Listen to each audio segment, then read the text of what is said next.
The judge's face turned ashen as he read the document in his trembling hands. Security guards rushed into the courtroom, while my parents sat frozen, their confident smirks vanishing instantly. Just minutes earlier, they had demanded everything I owned, claiming I was too reckless to manage my inheritance. Their lawyer had assured them victory was guaranteed. But now, as chaos erupted around us, I realized my carefully guarded secret was finally exposed. The truth about my real financial empire was about to destroy their greedy plans forever. 3 months before that explosive courtroom moment, I returned home to my modest Chicago apartment after what I thought had been a particularly successful day. My marketing consulting business had just landed another client, and I was feeling optimistic about my future. But the moment I stepped through my front door, that optimism crumbled like a house of cards. There, sitting at my kitchen table with boxes of my personal documents spread across the surface, were my parents, Robert and Patricia Matthews. The sight of them rifling through my private papers sent a chill down my spine that I'll never forget. "Ara, honey, we need to talk," my mother said, her voice dripping with false sweetness as she gestured to the chair across from her. The way she said it, like she was addressing a troubled child rather than a 28-year-old woman, immediately put me on edge. My father, Robert, looked up from the financial statements he'd been examining with the cold efficiency of an auditor. "We've been concerned about your spending habits," he announced, as if he were delivering a medical diagnosis. "Very concerned." I stared at the chaos they'd created in my home. Bank statements, receipts, credit card bills, even photographs of my apartment were scattered across every available surface. "How did you get all of this?" I managed to ask, though I already suspected the answer would devastate me. "Martin Webb has been keeping us informed," Patricia explained, referring to the family accountant who'd handled our financial matters for years. "He's been worried about you too, sweetheart. We all have been." The betrayal hit me like a physical blow. Martin had been managing my accounts since college, and I'd trusted him completely. The realization that he'd been secretly reporting my financial activity to my parents felt like discovering that my own shadow had been working against me. Robert pulled out a manila folder thick with documents and placed it deliberately on the table between us. "We know about the car, the apartment, the business expenses. $25,000 from your grandmother's inheritance, and look what you've done with it. I bought a used Honda Civic and rented a one-bedroom apartment." I protested, my voice rising despite my efforts to stay calm. "I started my own business. Grandma Helen wanted me to be independent." "Independent?" Patricia laughed, but there was no humor in the sound. "Honey, you're living beyond your means, ordering expensive takeout every week, taking weekend trips, spending money like it grows on trees." My father opened his folder and began reading from what looked like a prepared statement. $300 for a weekend in Wisconsin, $57 for Thai food delivery, $89 for new clothes. He looked up at me with disappointment etched across his features. "This isn't responsibility, Ara. This is reckless spending." I felt my world tilting off its axis. These were normal expenses for a working adult, yet they were presenting them like evidence of criminal behavior. "Those were reasonable purchases for someone running a business," I said, trying to keep my voice steady. "That's exactly the problem." Robert continued, his tone growing more authoritative. "You quit a perfectly good job with benefits to chase some fantasy about being an entrepreneur. That's not stability, that's gambling with your future." Patricia reached across the table and took my hand with fake maternal concern. "We love you too much to watch you destroy yourself financially. We've already spoken with an attorney about setting up a conservatorship." The word hit me like a sledgehammer. "A what?" "Jonathan Pierce is one of the best family lawyers in the state," Robert explained, pulling out another set of documents. "He specializes in helping families protect their loved ones from financial self-destruction. We've already retained him." I stared at the business card he placed in front of me. The name Pierce & Associates was embossed in gold lettering, and underneath it read, "Protecting Families Through Legal Excellence." The irony wasn't lost on me that they were using my grandmother's inheritance money to hire a lawyer to take away that same inheritance. "You can't be serious," I whispered, but the legal documents spread across my table told me they were deadly serious. "We've been building this case for months, sweetheart," Patricia said, her voice taking on a rehearsed quality that suggested she'd practiced this speech. "Martin has been documenting every questionable transaction, every impulsive purchase. We have photographs of your apartment showing that you're living above your means." Robert nodded gravely. "Your neighbor, Mrs. Henderson, has been very helpful. She's noticed all those expensive food deliveries, and your cousin Bradley remembered that expensive trip you took last year." The net of their conspiracy was beginning to reveal itself, and I felt trapped in the center of it. They hadn't just been passively worried about me, they'd been actively building a case to prove my incompetence. "We've already filed the preliminary paperwork." Robert continued, his businessman's voice cutting through my shocked silence. "The hearing is scheduled for next month. You can make this easy and agree to let us manage your inheritance, or we can do this the hard way in court." I looked around at the documents scattered across my kitchen table, at the two people who'd raised me now sitting like prosecutors in my own home, and realized that my parents weren't trying to protect me. They were trying to control me. More than that, they were trying to steal from me. "Get out," I said quietly, my voice barely above a whisper. "Ara, honey, you're upset," Patricia began, but I cut her off. "Get out of my apartment now." As they gathered their papers and prepared to leave, Robert delivered one final blow. "We're doing this because we love you, Ara. Someday you'll understand that we're saving you from yourself." After they left, I sat alone in my kitchen staring at the few documents they'd left behind. Among them was a copy of the petition they'd filed with the county courthouse. Reading through the legal language, I discovered the full scope of their plans. They weren't just after my inheritance. They wanted control of my business income, my savings account, even the right to approve my living arrangements. That's when I realized this wasn't about protecting me at all. This was about two people who saw my grandmother's gift as their retirement fund, and they were willing to destroy my independence to get their hands on it. 2 weeks later, I found myself sitting in the sterile office of my court-appointed attorney, Sandra Lopez, reviewing what felt like the complete destruction of my life. The fluorescent lights buzzed overhead, casting harsh shadows across the conference table where Sandra had spread out the devastating case my parents had constructed against me. "I have to be honest with you, Ara," Sandra said, adjusting her wire-rimmed glasses as she reviewed the thick file. "This is one of the most thorough character assassination attempts I've seen in a conservatorship case." She opened a folder labeled Witness Testimonies and began reading from the sworn statements that Jonathan Pierce had collected. Each one felt like a knife to my heart. "Your neighbor, Mrs. Eleanor Henderson, states that she frequently observes expensive food delivery services arriving at your apartment, sometimes costing upwards of $40 or $50 per order." Sandra read, "She's prepared to testify that this represents irresponsible spending for someone claiming financial hardship." I couldn't believe what I was hearing. Mrs. Henderson barely speaks to me, and I've never claimed financial hardship to anyone. Sandra continued reading. "Your cousin Bradley Matthews will testify about a weekend trip you took to Wisconsin Dells last spring, where you allegedly spent $300 on accommodations and activities, demonstrating a pattern of impulsive recreational spending." "That was my birthday weekend," I protested. "I saved for months for that trip." "Your former supervisor at Midwest Marketing Solutions, Jennifer Goldman, has provided a statement about your decision to leave stable employment to pursue what she describes as a high-risk entrepreneurial venture without adequate planning or capital." The betrayal kept coming wave after wave. Jennifer had seemed supportive when I'd given my notice, even offering to provide references for potential clients. Now she was painting my entrepreneurial spirit as reckless abandonment of responsibility. Sandra flipped to the next page and her expression grew even more serious. "This one's going to hurt Ara.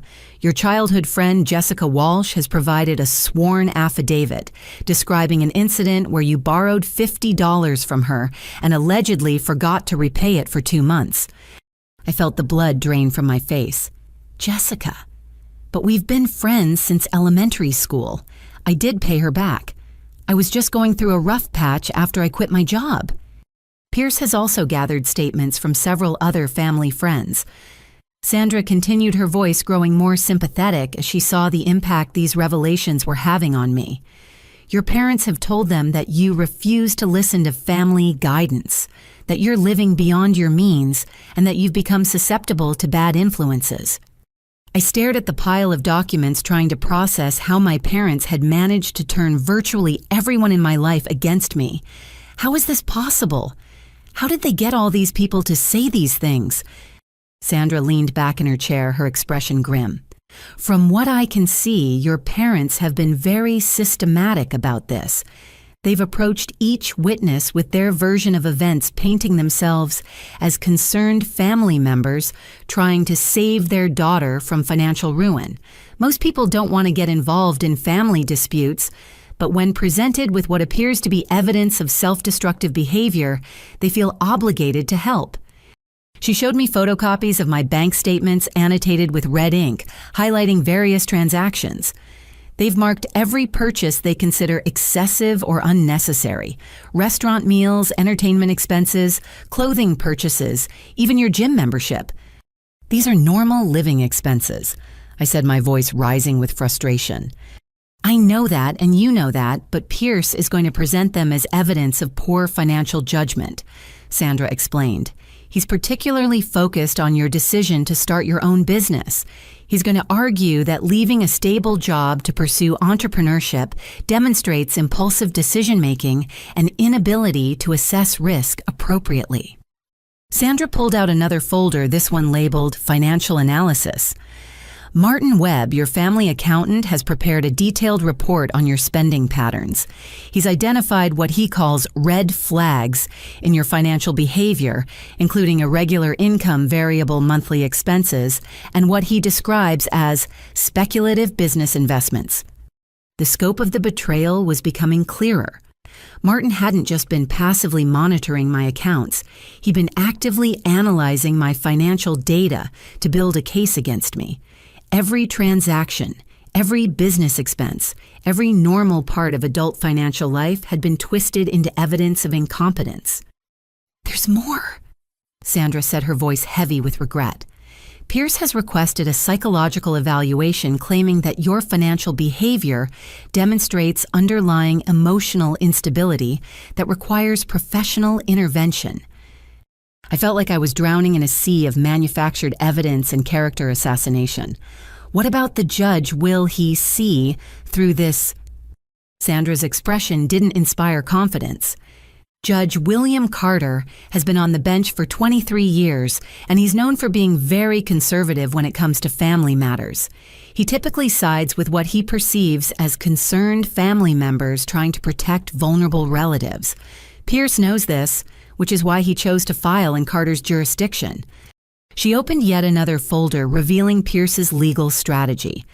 Pierce is going to argue that your recent business losses prove your lack of business acumen. He has documentation showing that you've lost several clients recently, which he'll claim demonstrates your inability to maintain stable income. My stomach dropped. How does he know about my client losses? That's something we need to investigate, Sandra said, making a note in her file. But right now, we need to focus on building your defense. Pierce is requesting not just control of your inheritance, but also authority over your business income, your savings account, and even approval rights for your living arrangements. I stared at the legal documents spread across the table, feeling overwhelmed by the magnitude of what my parents were trying to do to me. They weren't just trying to steal my inheritance. They were trying to strip away my entire adult independence and reduce me to the status of a child. What are our options? I asked, though I was afraid to hear the answer. Sandra gathered the papers into neat piles. We have 2 weeks to prepare our defense. We need character witnesses who can speak to your responsibility and business acumen. We need documentation of your business success and financial stability. And we need to find some way to discredit the narrative that Pierce has built around your alleged irresponsibility. As I left Sandra's office that afternoon, I felt like I was walking through a nightmare. My parents had spent months systematically destroying my reputation, with everyone I knew turning my friends and family against me and building a legal case designed to strip away everything I'd worked for.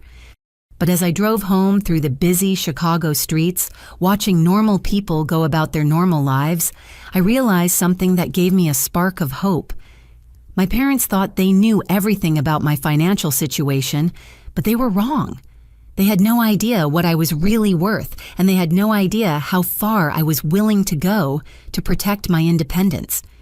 The war they'd started was about to become much more interesting than they'd anticipated. 1 week before the hearing, my carefully constructed life began disintegrating in ways I never could have imagined. I arrived at my office on Monday morning to find 3 urgent voicemails waiting for me, each one delivering the same devastating news. Ms. Matthews, this is Rebecca Thompson from Lakeside Retail Group. The first message began. We've decided to terminate our contract effective immediately. We've received some concerning information about your company's reliability, and we can't afford to take risks with our marketing campaign. The second message was from David Kim at North Shore Medical Associates. Ara, I'm really sorry about this, but we're going to have to cancel our project. Someone called our office expressing concerns about your professionalism, and our board doesn't feel comfortable moving forward. The third voicemail came from Sarah Chen at Midwest Manufacturing. Hi, Ara, this is awkward, but we've had some questions raised about your business practices. We're going to put our contract on hold indefinitely. 3 major clients representing nearly 60% of my monthly income, all canceling within the span of 1 weekend. The timing couldn't have been coincidental. I immediately called David Kim back, hoping to salvage at least one of these relationships. David, what kind of concerns were raised? I've never had any issues with professionalism or reliability.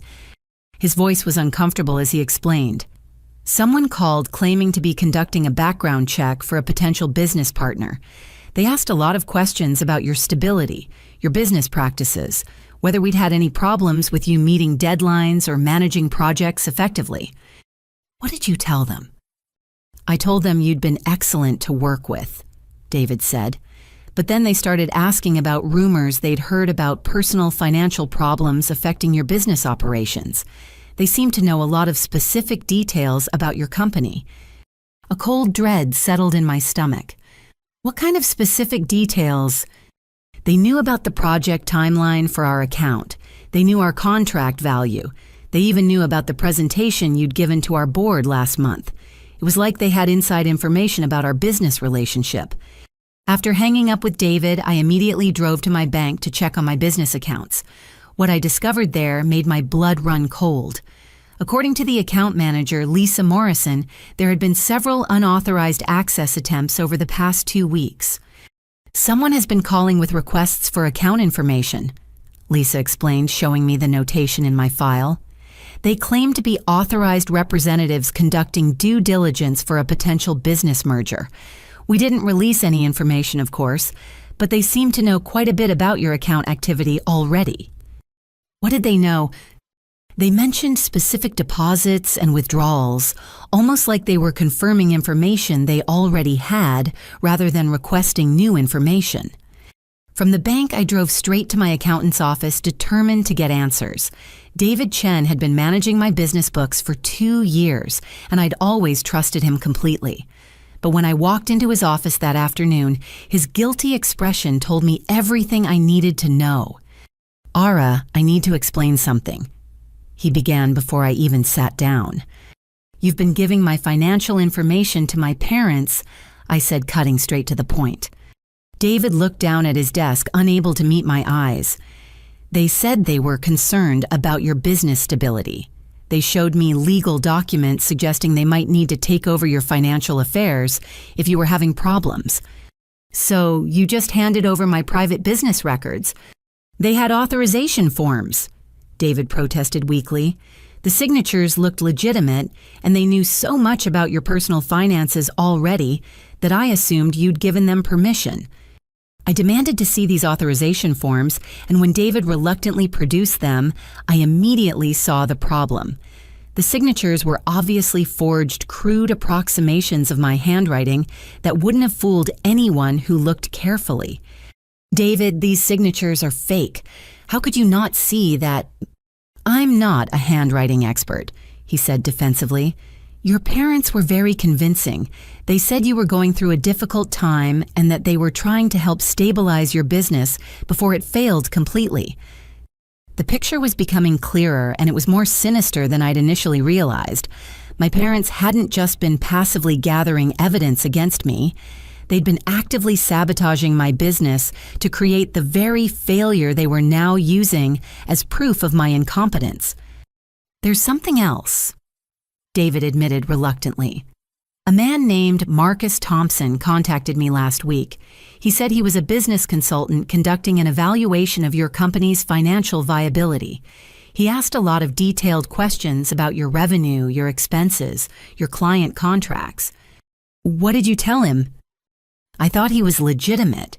He knew all the right terminology, he had professional references, and he said he was working with your family to assess your business prospects. I provided him with a basic overview of your financial situation. I left David's office feeling betrayed and violated, but I wasn't done investigating. That evening, I called Jessica Walsh, my childhood friend, who'd provided the affidavit about the $50 loan. I needed to understand how my parents had convinced her to betray our friendship. Ara, I'm so sorry, Jessica said immediately when she heard my voice. I feel terrible about the whole thing. Then why did you do it? Jessica's voice was strained as she explained. Your parents came to see me 3 weeks ago. They were so upset, crying about how worried they were about you. They said you'd been acting erratically, making poor decisions, and they were afraid you were heading for a complete financial collapse. And you believed them. They had bank statements, Ara. They showed me printouts of your spending, and when they put it all together like that, it did look concerning. Plus, they mentioned the $50 thing, which I'd honestly forgotten about until they brought it up. That was over a year ago, Jess, and I paid you back. I know. But they said it was part of a pattern, and they needed documentation to get you help before you lost everything. They made it sound like they were trying to save you from yourself. As the truth continued to unfold, I realized that my parents had orchestrated an incredibly sophisticated campaign to destroy my independence. They'd hired a private investigator to gather information about my business, used forged documents to access my financial records, systematically contacted my clients to undermine their confidence in me, and manipulated my friends and family into providing testimony against me. But the most devastating revelation came when I finally confronted them directly. I drove to their house that evening armed with the evidence I'd gathered about their conspiracy. How could you do this to me? I demanded when they answered the door. Patricia immediately started crying, but Robert's expression was cold and unapologetic. We did what we had to do to protect your inheritance. You mean to steal my inheritance? Don't be dramatic, Ara, Robert said. We're your parents. Everything we do is for your own good. That's when Patricia broke down completely. Through her tears, she admitted that they'd hired Marcus Thompson, the private investigator who'd been posing as a business consultant. She confessed that they'd been struggling financially since Robert's early retirement and had been counting on my inheritance to solve their problems. We've been living paycheck to paycheck for 2 years, she sobbed. Robert's pension isn't enough, and we've already borrowed against the house twice. When your grandmother left you that money, we thought it would be our salvation. So you decided to destroy my life to get it. Robert's mask finally slipped, revealing the desperation underneath. Your grandmother was our family too, Ara. That money should have been distributed equally among all of us, not given entirely to someone too young and irresponsible to appreciate it. Grandma Helen wanted me to have independence and opportunities, I said. She wanted me to build my own life. And look what you've done with it, Robert snapped. A failing business mounting expenses, no stability or security. We're saving you from making a complete disaster of your life. As I left their house that night, I finally understood the full scope of what they'd done. They hadn't just filed for conservatorship. They'd systematically destroyed my business relationships, violated my privacy, manipulated my friends, and fabricated evidence to support their case. They'd turned my pursuit of independence into apparent proof of incompetence, and they'd done it all while claiming to act out of love. But what they didn't know was that their investigation had only uncovered the surface of my financial situation. They thought they understood my worth based on one small business account and a modest inheritance, but they had no idea what they were really dealing with. The hearing was only days away, and I realized that the courtroom would become the battlefield where the truth would finally be revealed. My parents thought they'd built an unshakable case against me, but they were about to discover that their daughter was far more formidable than they'd ever imagined. The morning of the hearing arrived with the kind of crisp autumn air that should have promised new beginnings, but instead felt like an omen of impending doom. Judge William Carter's courtroom was packed beyond capacity, filled with the witnesses my parents had assembled to testify against me. As I took my seat next to Sandra Lopez, I could feel the weight of their collective judgment pressing down on me like a physical force. Jonathan Pierce commanded the courtroom with the confidence of a man who'd never lost a case. He cared about winning. His silver hair was perfectly styled, his expensive suit tailored to perfection, and his voice carried the authority of someone accustomed to getting his way. Your Honor. Pierce began his opening statement delivered with theatrical precision. We are here today to prevent a tragic waste of a young woman's inheritance and future. Era Matthews, despite the best efforts of her loving parents, has demonstrated a consistent pattern of financial irresponsibility that threatens not only her own security, but potentially the financial stability of her entire family. He gestured toward a table laden with exhibits, each one representing another piece of evidence in their carefully constructed case against me. The evidence will show that Ms. Matthews has squandered opportunities, made impulsive decisions, and consistently ignored the wise counsel of family members who have her best interests at heart. Judge Carter, a stern man in his 60s, with graying hair and wire-rimmed glasses, listened intently as Pierce painted me as a reckless child, masquerading as a responsible adult. The judge's expression remained neutral, but I could see him taking notes as Pierce outlined their strategy. We will present testimony from family, friends, neighbors, and business associates who have witnessed Ms. Matthews' increasingly erratic financial behavior, Pierce continued. We will show the court-documented evidence of wasteful spending, poor business decisions, and a troubling refusal to accept guidance from those who care about her most. Sandra Lopez's opening statement was shorter and less theatrical, but no less passionate. Your Honor, what we have here is not a case of financial irresponsibility, but rather a young woman who has dared to pursue independence and entrepreneurship in the face of family pressure to conform to their expectations. Ms. Matthews has built a successful business, managed her finances responsibly, and made the kinds of normal purchases and decisions that any independent adult has the right to make.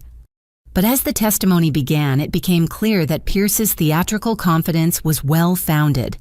The witnesses he'd assembled painted a devastating picture of my alleged irresponsibility. Mrs. Eleanor Henderson took the stand first dressed in her best Sunday outfit, and speaking with the authority of someone who'd been observing neighborhood activities for decades. I've lived next door to Ms. Matthews for over a year, she testified, and I've been concerned about her spending habits from the beginning. Pierce guided her through a detailed account of the expensive food deliveries she'd witnessed, the late-night arrivals of rideshare vehicles, and what she described as constant packages from online shopping sites. Would you describe Ms. Matthews as living within the means of someone with a modest income? Pierce asked. Absolutely not, Mrs. Henderson replied firmly. The amount of money she spends on takeout food alone would feed a family of 4 for a week. Under cross-examination, Sandra tried to point out that Mrs. Henderson had no actual knowledge of my income or financial situation, but the damage was already done. Judge Carter had heard an elderly neighbor express genuine concern about what appeared to be excessive spending. Bradley Matthews, my cousin, took the stand next. His testimony about the Wisconsin Dells weekend trip was particularly damaging because he'd actually been there with me. Ara spent $300 on that weekend, he testified, shaking his head as if still shocked by the memory. Hotel meals, activities, souvenirs. She was buying rounds of drinks for strangers at the bar, paying for expensive spa treatments, acting like money was no object. Did you express any concern to her about this level of spending? Pierce asked. I tried to, Bradley said, looking directly at me with disappointment. But she just laughed it off, said she deserved to treat herself. It was like she had no concept of the value of money. Jessica Walsh's testimony was the most painful to endure. My childhood friend took the stand with tears already forming in her eyes, clearly uncomfortable with what she was about to do. I've known Ara since we were 7 years old. She began, her voice barely above a whisper. I love her like a sister, which is why this is so hard for me.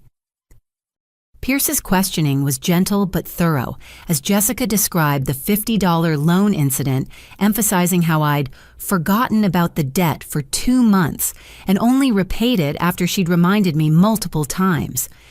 Would you describe Ms. Matthews as someone who takes financial obligations seriously? Pierce asked. Jessica looked down at her hands as she answered. Ara has always been generous and kind, but she can be careless about money. She's always been more focused on having fun than on being practical. The parade of witnesses continued throughout the morning. My former supervisor, Jennifer Goldman, testified about my impulsive decision to leave stable employment. My landlord, Frank Rodriguez, testified about concerns he'd had regarding my ability to maintain consistent rent payments.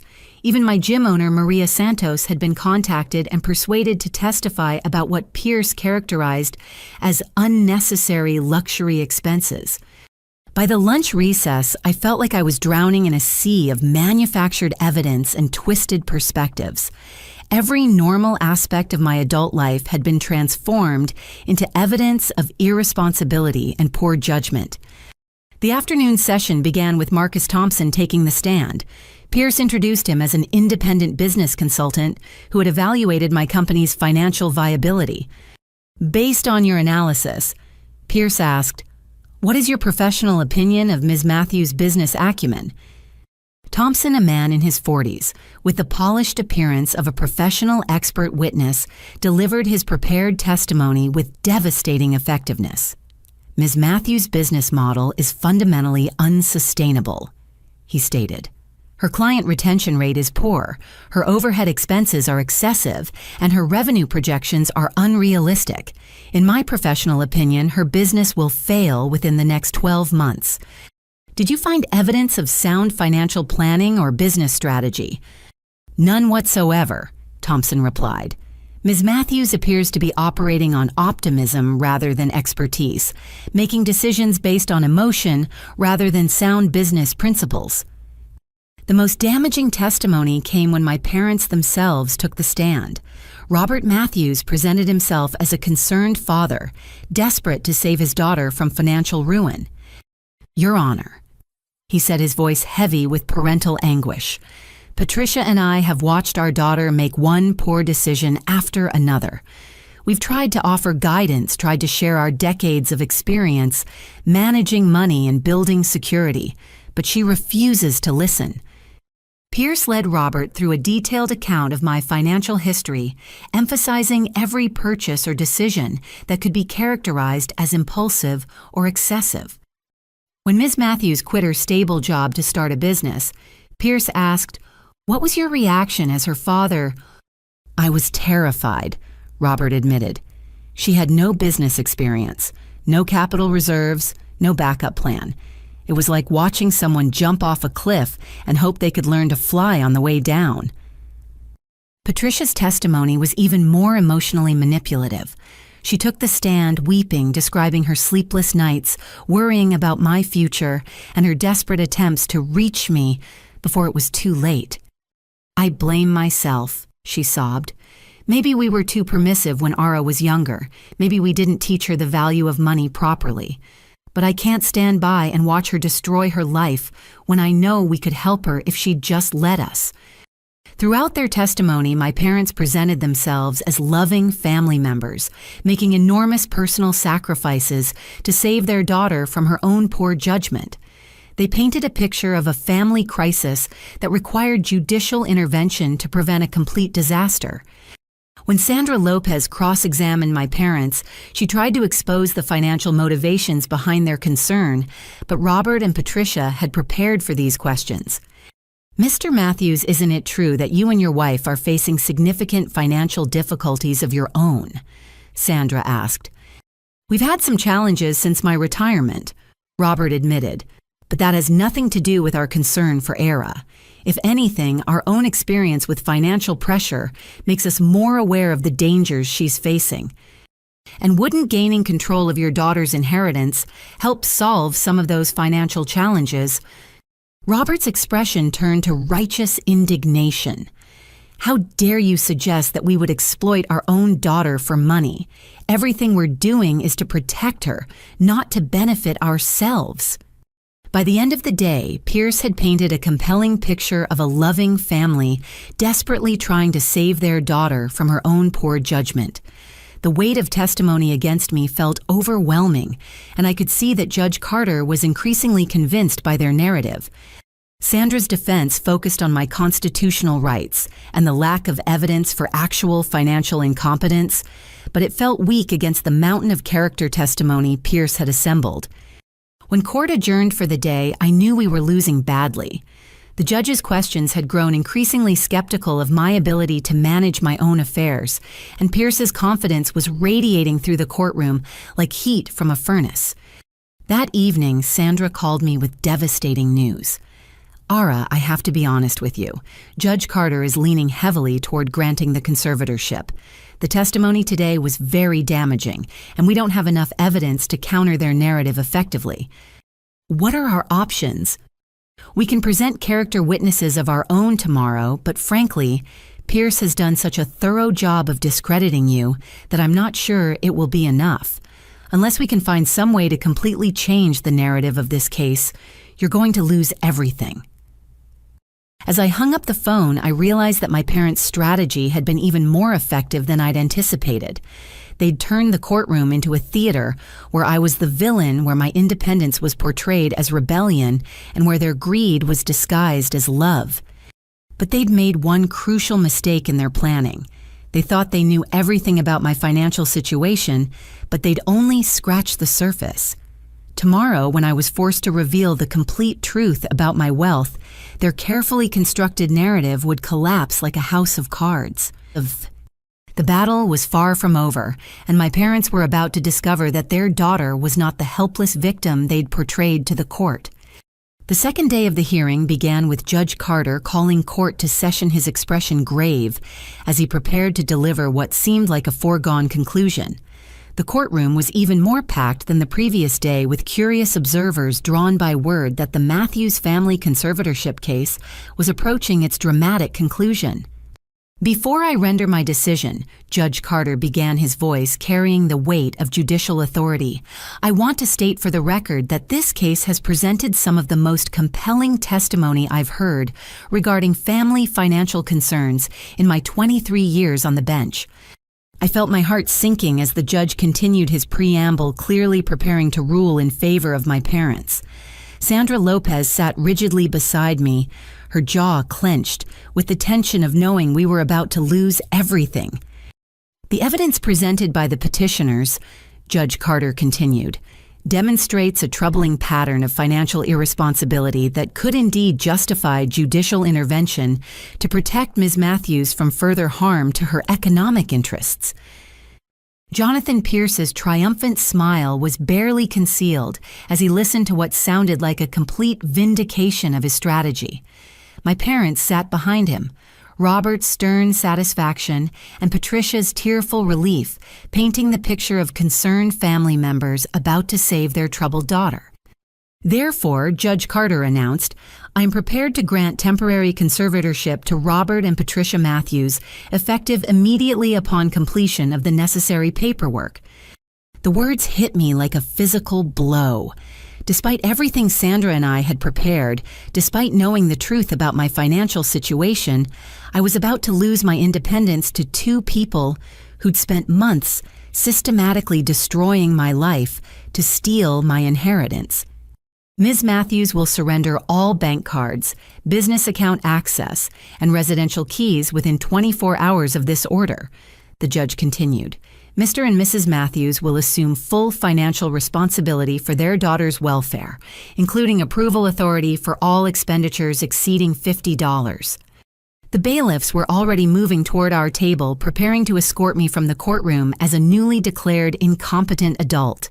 Pierce was gathering his papers with the satisfaction of a general who just won a decisive battle.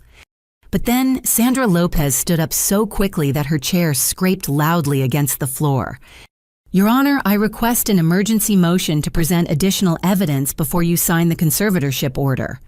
She announced, her voice cutting through the courtroom's murmur of anticipation. Judge Carter looked annoyed at the interruption to his carefully prepared conclusion. Ms. Lopez, we've heard extensive testimony over 2 days. What additional evidence could possibly change the fundamental facts of this case? Sandra reached into her briefcase and pulled out a small digital recorder, holding it up for the court to see.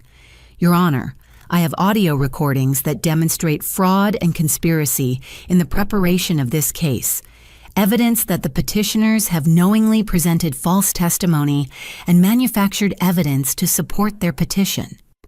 The courtroom erupted in surprised murmurs, but Judge Carter's expression remained skeptical. Ms. Lopez, if you had evidence of fraud, why wasn't it presented during the regular course of these proceedings? Your Honor, these recordings were obtained legally under Illinois consent laws, but we needed time to verify their authenticity and relevance. I believe they will fundamentally change the court's understanding of this case. Pierce jumped to his feet, his previous confidence replaced by obvious alarm. Objection, Your Honor. Any recordings made without proper consent are inadmissible, and this last-minute evidence presentation is clearly a desperate attempt to derail legitimate legal proceedings. Ms. Lopez, Judge Carter said sternly, you have 5 minutes to convince me that this evidence is both admissible and relevant, or I will proceed with signing the conservatorship order. Sandra moved quickly to set up a small speaker system, her hands steady despite the enormous pressure. Your Honor, Illinois law allows for audio recordings when at least one party to the conversation has given consent. Ms. Matthews legally recorded conversations with family members regarding their intentions and methods in pursuing this conservatorship. As Sandra pressed play on the first recording, my father's voice filled the courtroom with chilling clarity. Patricia, once we get control of Ara's accounts, we can finally pay off the credit cards and maybe even put a down payment on that place in Florida, Robert's recorded voice said. $25,000 might not seem like much to her, but it'll solve most of our problems. Patricia's laughter came through the speaker like a knife. I almost feel bad about how easy this is. Ara has no idea that we've been planning this for months. She still thinks we're just worried parents.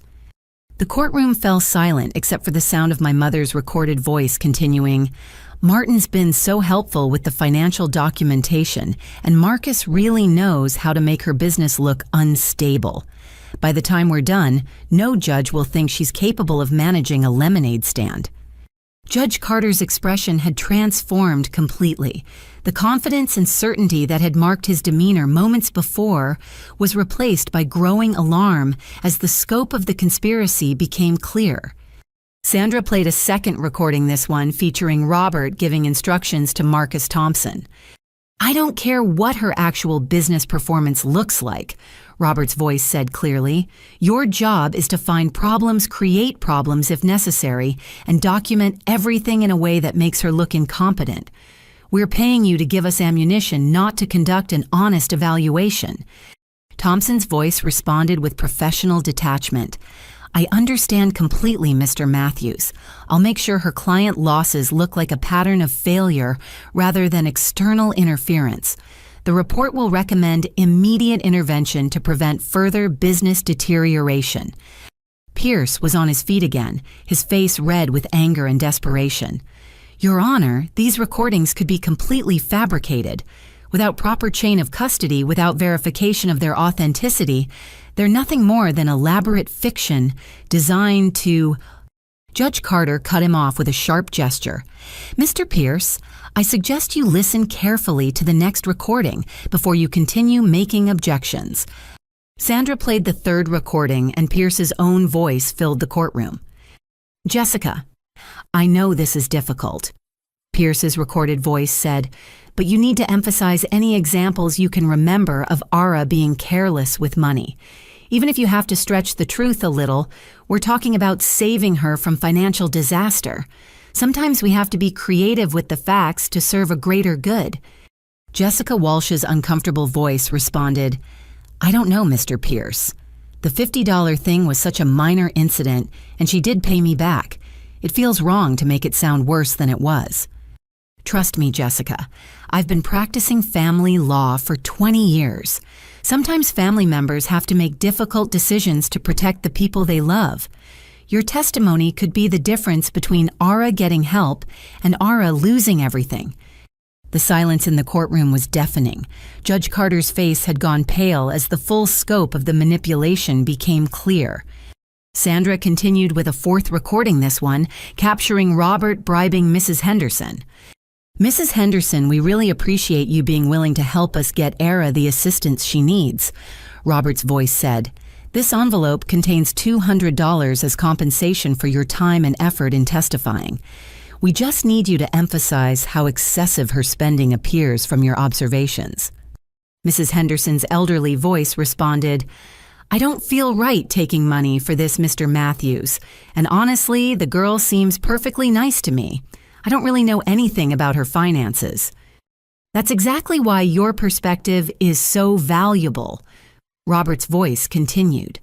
"Sometimes outsiders can see problems that family members miss because we're too emotionally involved. Just describe what you've observed about the food deliveries and packages and let the judge draw his own conclusions." Judge Carter stood up abruptly, his chair scraping against the floor as he rose. The authority and control that had characterized his demeanor throughout the hearing had been replaced by obvious shock and growing anger. "Mr. Pierce," the judge said, his voice barely controlled, "are you prepared to explain how your client came to possess such detailed recordings of witness coaching and bribery?" Pierce was sweating now, his expensive suit suddenly looking wilted as his case collapsed around him. "Your Honor, I had no knowledge of any improper contact with witnesses. If my clients acted inappropriately, they did so without my knowledge or consent." "That's interesting," Sandra said, moving to her table to retrieve another piece of evidence, "because we also have this." She held up a set of documents that made Pierce's face go completely white. Banking records showing payments from Robert Matthews to Marcus Thompson for services described as business consultation, payments to Mrs. Henderson listed as witness compensation, and most interesting of all, a payment to Pierce and Associates for services described as witness preparation and coaching. Judge Carter's voice thundered through the courtroom. "Security, please escort Mr. Thompson from the building immediately. Mr. Pierce, consider yourself under investigation by the State Bar Association as of this moment." But Sandra wasn't finished. "Your Honor, there's one more recording that I believe the court needs to hear. This one was made just last week after all the testimony had been gathered." She played the final recording, and Patricia's voice filled the courtroom with devastating honesty. "Robert, I can't believe how perfectly this worked out," Patricia's recorded voice said. "Ara has no idea that we've been lying to everyone about our financial situation. When we get control of her money, we'll finally be able to pay off the house, clear the credit cards, and maybe even take that cruise we've been wanting." Robert's voice responded with cold satisfaction. "The best part is that she'll never know what really happened. By the time the conservatorship is in place, all her business relationships will be destroyed, and she'll be completely dependent on us. She'll have no choice but to accept our version of reality. I almost feel sorry for her," Patricia's voice continued. but $25,000 will solve so many of our problems. And it's not like she was using the money responsibly anyway. The courtroom was in complete chaos. Spectators were murmuring in shock. Pierce was frantically gathering his papers, and my parents sat in stunned silence as their entire conspiracy was exposed in their own words. Judge Carter's voice cut through the noise like a blade. This court is in recess for 30 minutes while I review this evidence and determine the appropriate response to what appears to be an elaborate fraud perpetrated upon this court. As the judge stormed out of the courtroom, I finally understood why Sandra had seemed so confident despite the overwhelming testimony against me.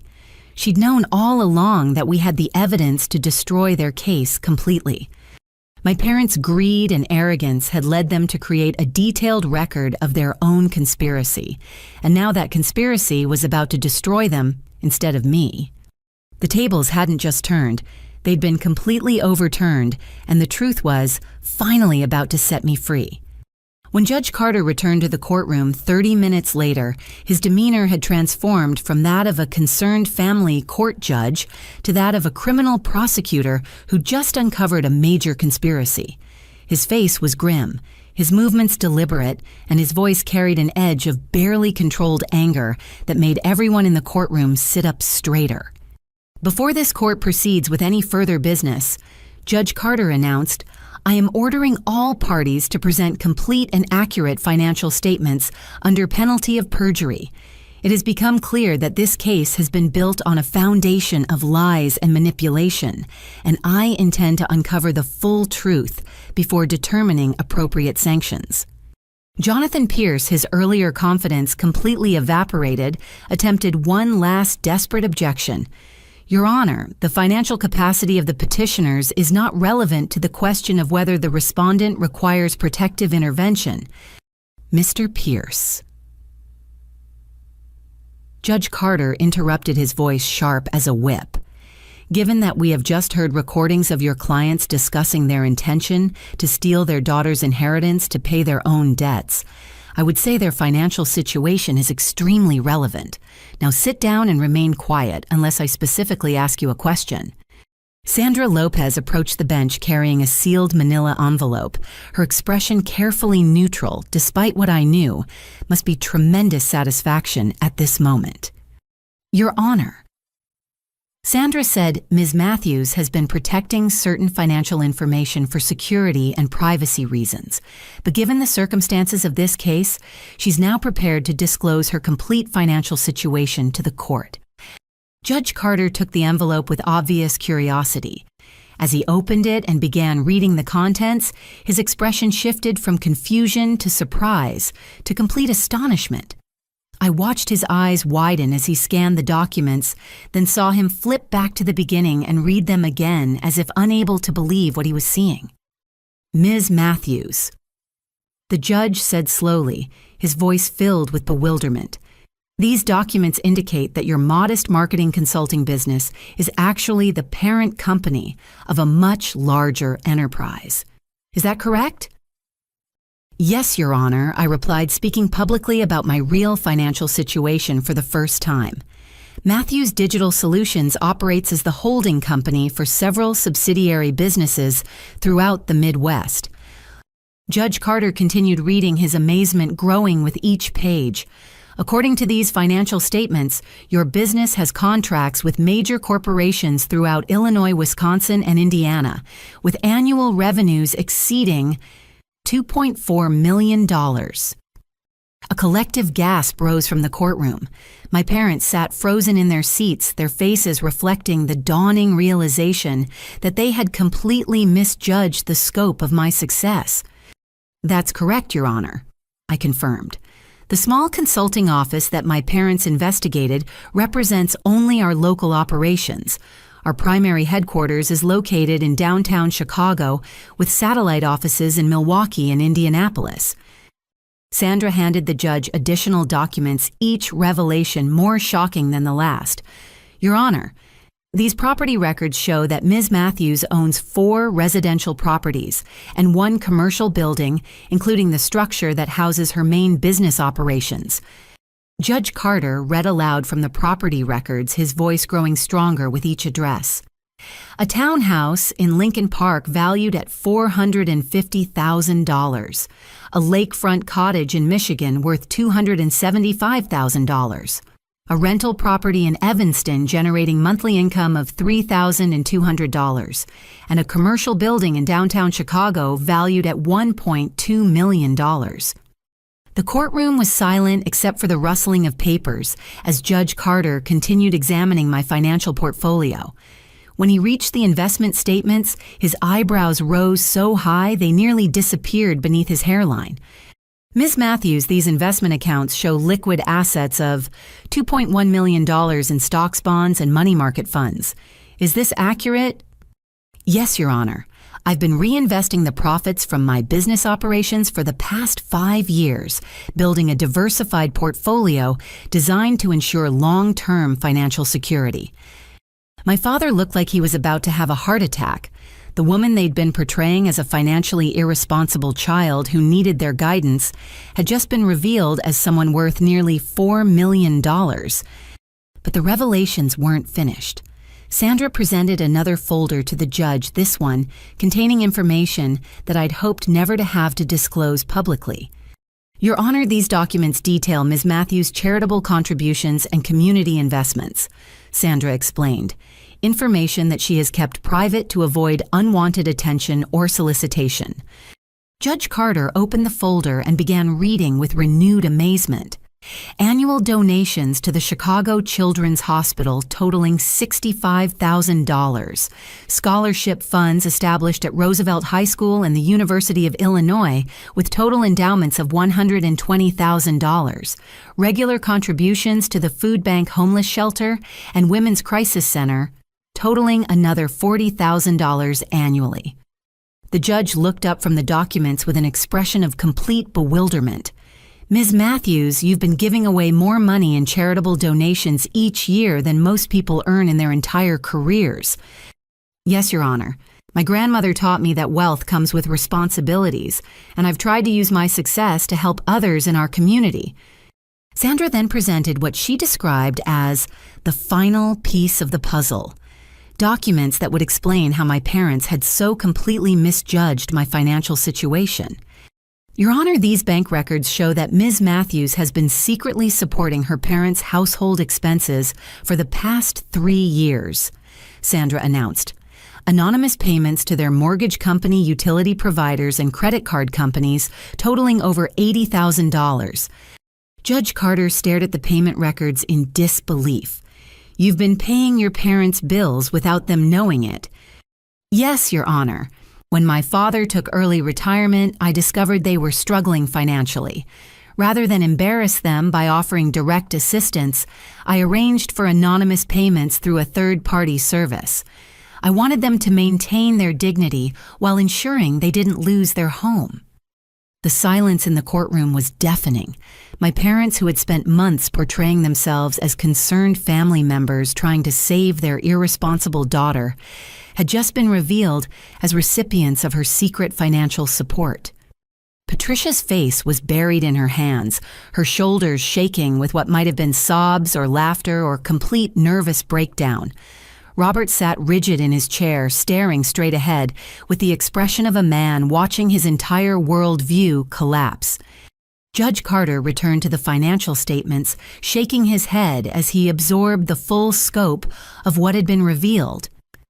Ms. Matthews, according to these documents, your business has been featured in Midwest Business Journal, Chicago Entrepreneur Magazine, and Forbes 30 Under 30 list for the past 2 years. Is that accurate? Yes, Your Honor. We've received recognition for our innovative digital marketing strategies and our commitment to supporting small businesses throughout the region. And this Honda Civic that was presented as evidence of your poor financial judgment, it's my daily driver, Your Honor. I also own a BMW sedan that I use for business meetings, but I prefer the Honda for regular transportation. It's reliable, economical, and doesn't attract unwanted attention. Judge Carter closed the financial folders and leaned back in his chair, looking like a man who'd just witnessed something that defied all logic and reason. "Let me make sure I understand this correctly," he said slowly. Mr. and Mrs. Matthews filed a petition claiming their daughter was too financially irresponsible to manage a $25,000 inheritance.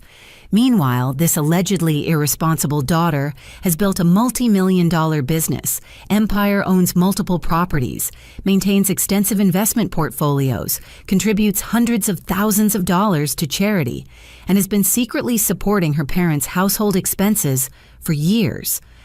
"That's correct, Your Honor," Sandra confirmed. Judge Carter looked directly at my parents, his expression a mixture of anger and complete bewilderment. "Mr. and Mrs. Matthews, you attempted to gain control of your daughter's assets by claiming financial hardship and parental concern, while she was secretly preventing you from losing your home due to your own financial irresponsibility." Robert finally found his voice, though it came out as barely more than a whisper. "We had no idea. She never told us about any of this." "Because she was protecting your dignity," Judge Carter replied sharply. "While you were plotting to steal her inheritance, she was quietly ensuring that you didn't end up homeless." The judge gathered all the financial documents into a neat pile and stood up, his decision clear from his expression. "This court has rarely seen such a complete reversal of circumstances," he announced. "What began as a petition to protect an allegedly irresponsible young woman from financial harm has been revealed as an elaborate conspiracy to defraud one of the most financially successful entrepreneurs in this jurisdiction." As Judge Carter prepared to render his final verdict, I realized that my parents' greed had led them to attack the very person who had been their financial salvation. Their attempt to steal my inheritance had revealed not only my hidden wealth, but also their complete dependence on my secret generosity. The truth was finally out, and it was more devastating than anyone in that courtroom could have imagined. Judge Carter's voice thundered through the packed courtroom as he delivered his verdict with the righteous fury of a man who had been thoroughly deceived by an elaborate conspiracy. "This court hereby dismisses the conservatorship petition with prejudice." He announced his words carrying the weight of absolute finality. "Furthermore, I am ordering an immediate investigation into the law firm of Pierce and Associates for presenting falsified evidence, coaching witnesses, and engaging in fraudulent legal practices." Jonathan Pierce attempted to speak, but Judge Carter silenced him with a gesture that could have frozen fire. "Mr. Pierce, you are hereby held in contempt of court. Bailiff, please escort Mr. Pierce from this courtroom and ensure that he surrenders his law license to the State Bar Association for immediate review. Your conduct in this case represents a complete violation of legal ethics and professional responsibility." As security officers moved toward Pierce's table, Judge Carter turned his attention to Marcus Thompson, who had been sitting quietly in the gallery, hoping to avoid notice. "Mr. Thompson, you are also in contempt of court for perjury and conspiracy to commit fraud. Security will escort you from this building, and I am referring your case to the District Attorney's Office for potential criminal prosecution." The judge's wrath was far from finished. He fixed his steely gaze on Robert and Patricia Matthews, who sat cowering behind their suddenly absent attorney's table, like children caught in an elaborate lie. "Mr. and Mrs. Matthews, your conduct in this matter represents one of the most egregious examples of family exploitation I have witnessed in 23 years on the bench," Judge Carter declared. "You systematically lied to this court, manipulated witnesses, falsified evidence, and attempted to defraud your own daughter of her constitutional rights and financial independence." Patricia was sobbing openly now, her carefully constructed facade of concerned motherhood completely shattered. Robert sat in stunned silence, his businessman's composure reduced to the expression of someone watching his entire world collapse. "This court orders you to pay all legal fees incurred by your daughter in defending against this fraudulent petition," Judge Carter continued. "You will also pay a fine of $50,000 to be donated to the Chicago Legal Aid Society to help other victims of family financial abuse." But the judge wasn't finished with his sanctions. Furthermore, this court is issuing a restraining order preventing either of you from accessing, requesting, or attempting to obtain any information about your daughter's financial accounts, business operations, or personal assets. Any violation of this order will result in immediate imprisonment for contempt of court. Judge Carter paused to let the weight of these sanctions sink in before delivering his final blow.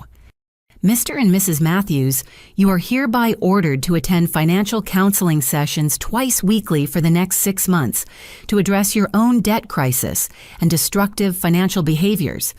Additionally, you are prohibited from any contact with your daughter for a period of 6 months while you complete mandatory family therapy to address the psychological damage you have caused.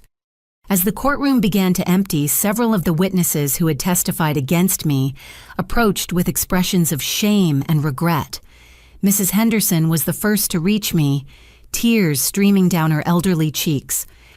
"Ara, dear, I am so sorry," she whispered, pressing a crumpled envelope into my hands. "This is the money your father gave me.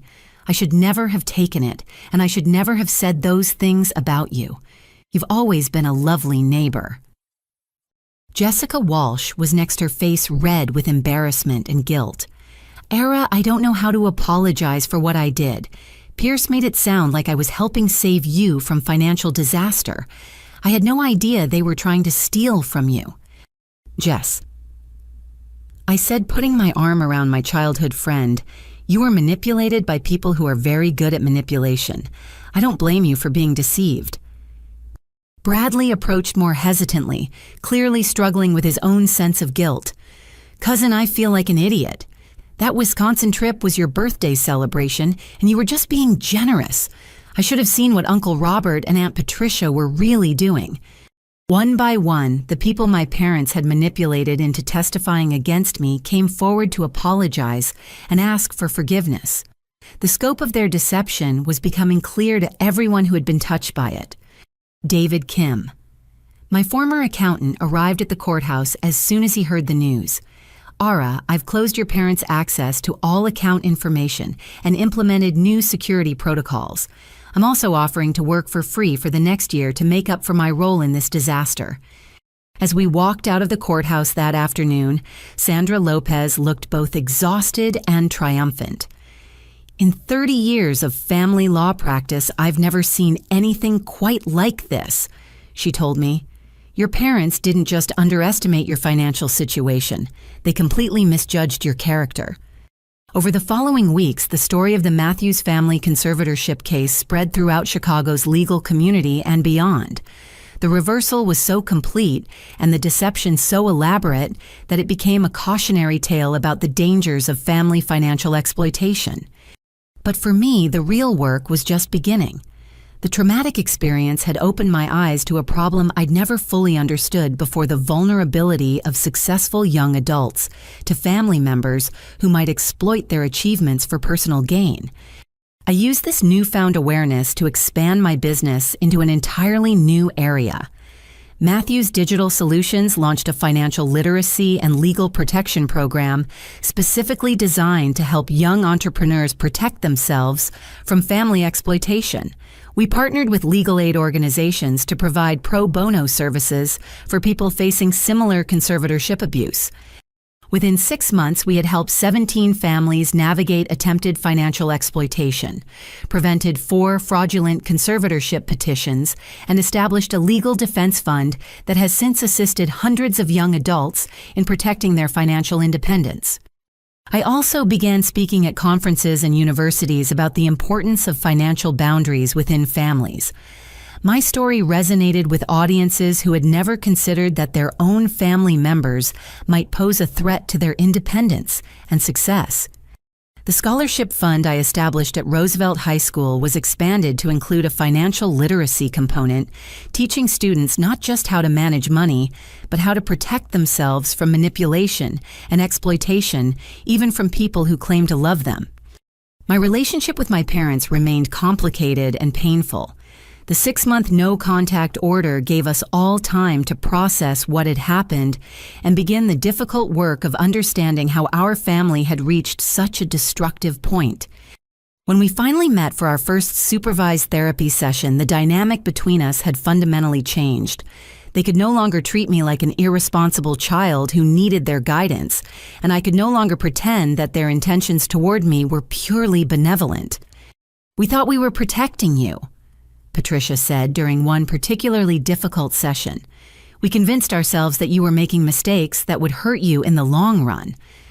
But the truth is," Robert added, his voice heavy with reluctant honesty, "we were scared and desperate about our own financial situation, and we saw your inheritance as a solution to our problems."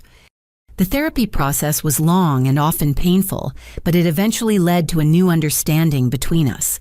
They acknowledged the harm they had caused, completed their mandated financial counseling, and began the difficult work of addressing their own money management problems.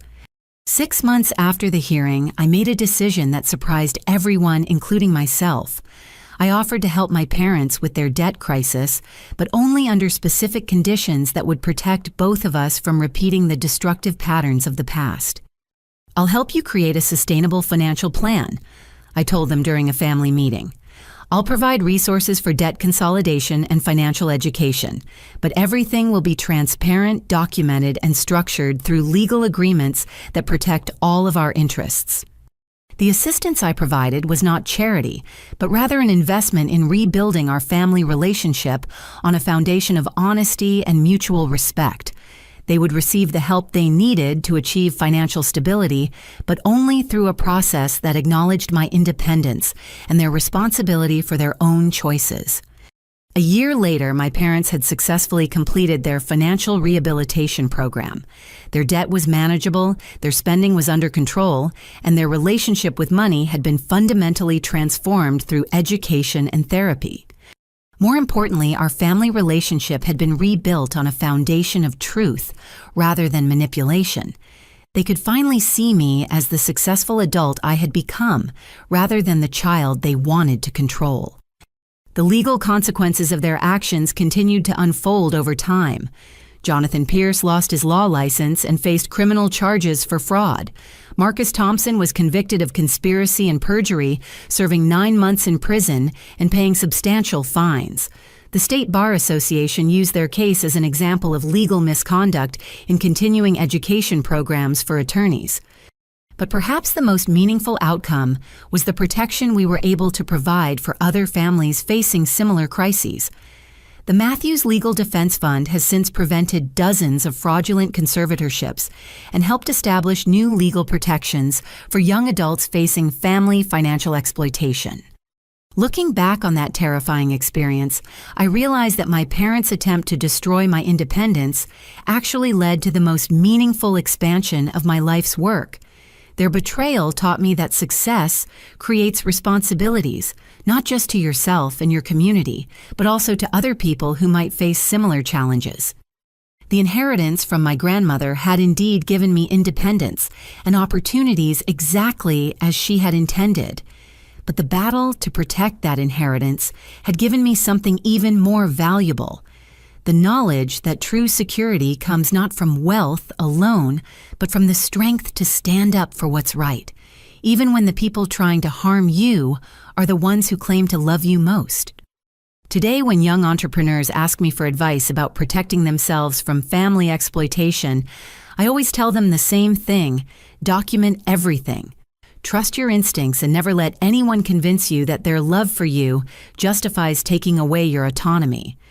Because sometimes the people who claim they're saving you are actually the ones you need to be saved from. The courtroom battle that nearly destroyed my life ultimately became the foundation for protecting countless others from similar exploitation, and that transformation from victim to advocate has been worth more than all the money my parents tried so desperately to steal. Have you ever had to stand up to family members who claimed they knew what was best for you? How do you balance love for your family with the need to protect your own independence and dreams? I'd love to hear your thoughts and experiences in the comments below.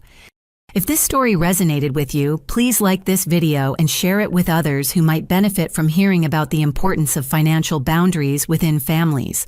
Your support helps us create more content about protecting yourself and others from exploitation and manipulation. Don't forget to subscribe for more stories about overcoming family challenges, building independence, and finding strength in the most difficult circumstances. Together, we can help others recognize the warning signs of family financial abuse and build the courage to protect themselves when necessary. Thank you for listening to my story, and remember, you have the right to make your own decisions about your life, your money, and your future, no matter who disagrees with those choices. Stay strong, stay independent, and never let anyone convince you that their fear justifies taking away your freedom.